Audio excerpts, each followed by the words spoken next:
martes 19 de noviembre hasta las 3.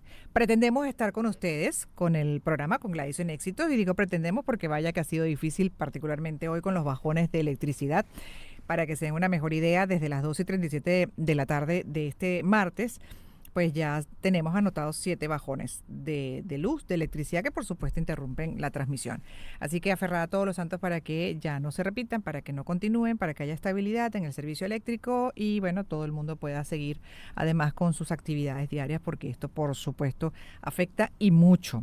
Y vamos a retomar en esta segunda hora lo que no pudimos concluir en la primera, que era la conversación con Jonathan Maynard, sociólogo de la Universidad Central de Venezuela, hablando de la xenofobia hacia los venezolanos, y por el último episodio muy lamentable, por lo cual incluso a raíz de la viralización en las redes sociales escaló también la reacción contra de la chilena, de la joven chilena que atacó no solamente verbal sino físicamente a Davis Agüero, taxista venezolano de 56 años, barquisimetano, quien está viviendo en Chile.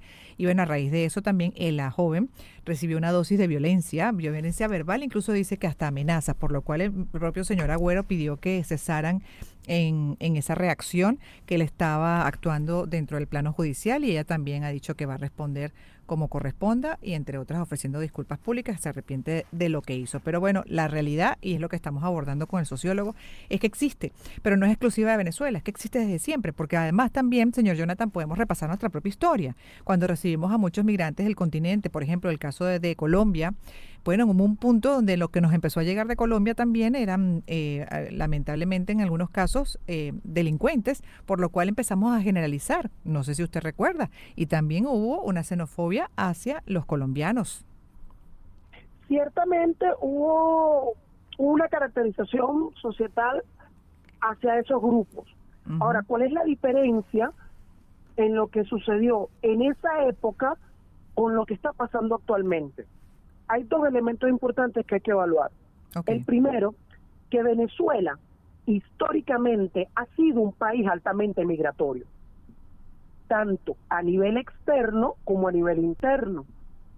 Por ejemplo, en Caracas y en las ciudades y en las capitales era una nación que recibía mucha gente del interior del país, y en diversos elementos históricos hemos recibido oleadas tanto de migrantes europeos como migrantes de Latinoamérica en su momento, por lo cual para la esencia, para el tejido social venezolano, eso no era raro, eso formaba parte del cotidiano vivir. Entiendo. Y a pesar de establecerse algunas estigmatizaciones, no se daban, como en comparación se están dando actualmente, unos casos de discriminación tan sentados como se están adaptando. De hecho, en los gobiernos se establecieron políticas de adaptación, y los grupos sociales del momento supieron adaptarse y supieron congeniarse para ese tipo de eventualidades.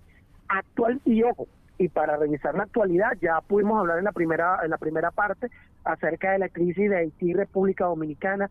También está pasando en Europa con la situación con la islamofobia que está sucediendo, sí, también con algunos elementos de antisemitismo. El populismo contemporáneo que estamos viendo es un caldo de cultivo para tratar de normalizar un comportamiento xenófobo que era antes muy antiguo y muy raro, pero ahora lo están queriendo colocar como una norma.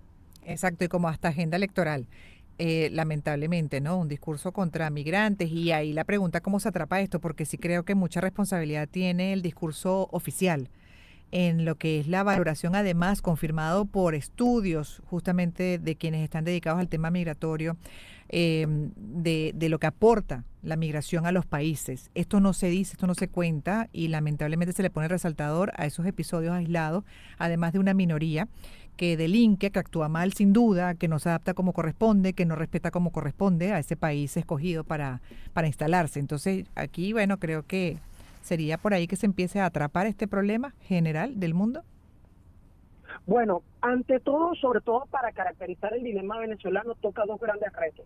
Uh-huh. El primero, que la diáspora venezolana sepa organizarse y sepa arraigarse mucho más en un tejido social que sea mucho más constructivo en cada una de las naciones. ¿Por qué? Porque, así como acabamos de hablar, ese tipo de estigmatizaciones que es muy natural en las primeras de cambio en cada país, sea europeo, sea latinoamericano. Pero cuando estas diásporas se organizan dentro de las naciones ejercen una doble función. Una función interna en la población del país receptor, tratando de facilitar los mecanismos de adaptación interculturales y sobre todo legales, para tratar de migrar de la visión irregular a la regular. Y la segunda, que permite lo que es la función de la diáspora, es concentrar, asistir y acompañar a la diversidad societal que compone la diáspora, que puede tener a personas de cuarto nivel, tercer nivel y alto nivel adquisitivo, con personas que tuvieron que escapar con lo primero que tenían. Y tratar de generar un sistema que permita una adaptación mucho más cómoda, mucho más hábil y mucho más constructiva, porque al final, y eso es lo paradójico del asunto, lo que afecta, lo que puede realizar un venezolano va a repercutir al gentilicio en todos sus aspectos, tanto a nivel positivo como a nivel negativo. Y es importante la cohesión y el tejido social para irlo construyendo. Totalmente, y hay que poner resaltador en eso, por eso uno también agradece a los millones de buenos embajadores que tenemos, ¿no? Que están fajados aportando a las diferentes culturas, países del mundo y bueno, también cuestionar a aquellos que son, sí, una minoría, pero que hacen mucho ruido y mucho daño a esa mayoría que se está esforzando y al gentilicio del venezolano. Y además, bueno, eso también, como bien dice usted y como especialista justamente en sociedad, en lo que es el comportamiento social, hay diferencias culturales que toca incluso adaptar, porque el venezolano por naturaleza es bullero, señor Jonathan, profesor. Es de una personalidad que puede chocar con pues poblaciones muy conservadoras como la de Chile, pero entonces ahí también está el límite donde establecer esos límites justamente dentro de nuestra personalidad, nuestro gentilicio, nuestra identidad sin perder la esencia, pero adaptarnos a esa otra cultura. Además, agréguele entonces que hay excesos como personas que llegan a poner el volumen en alto, la música en alto a todo volumen en cualquier sitio a la hora que les da la gana y respetando incluso las normas locales. Claro, lo que pasa es que es una cuestión de adaptación, porque ciertamente hay personas que, bueno, que reproducen costumbres que aquí en Venezuela también por el marco legal son prohibidas, pero sin embargo no es lo mismo la dinámica de impunidad que se pueden emitir en algunos países receptores en función del cumplimiento que se está dando en algunos países receptores. No solamente a nivel de cumplimiento de normas, sino a nivel de costumbre societal.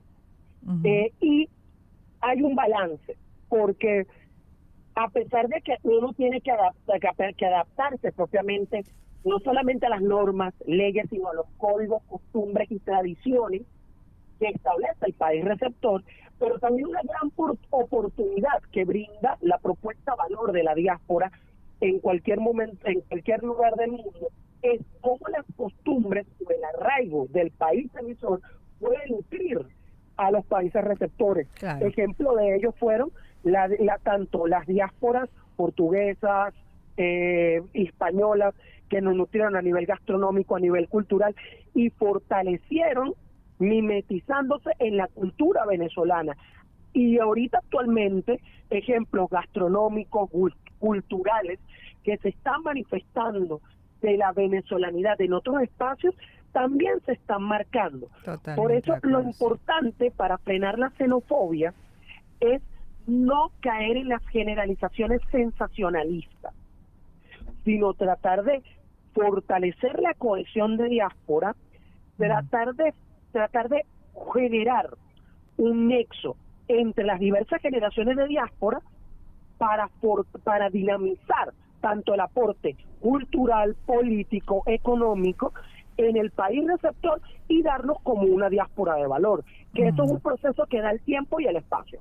Entiendo. Y poner el resaltador a lo bueno, que es mucho. Gracias por haber estado con nosotros, señor Jonathan. Jonathan Maynar, sociólogo de la Universidad Central de Venezuela. Corro por la hora, ya sentadita en el estudio, está esperando para la conversación de los días martes en el segmento Conducta Humana la doctora Mercedes